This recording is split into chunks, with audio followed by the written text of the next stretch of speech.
changes that we have to continue to make to ensure that we're competitive.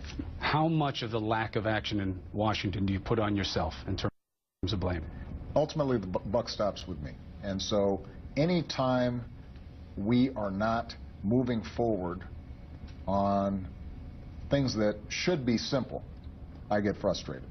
And, I've said before, and I continue to say, I'm willing to do whatever it takes to get Congress, and Republicans in Congress in particular, to think less about politics and party and think more about what's good for the country. And then finally, now what we've got is Republicans talking about the idea that they would shut down the government. Bad for the economy, bad for not just people who work for the government, but all the contractors and the defense folks and everybody who is impacted by the services that they receive from the federal government. We should shut that down because Republicans, after having taken 40 votes to try to get rid of Obamacare, see this as their last gasp.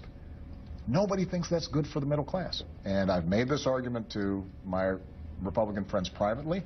And by the way, sometimes they say to me privately, I agree with you, but I'm worried about a primary from somebody in the Tea Party back in my district, or I'm worried about what Rush Limbaugh is going to say about me on the radio. And so you got to understand, it's really difficult. I can't force these folks to do what's right for the American people. But what I sure as heck can do is stay focused on what I know will be good for the American people.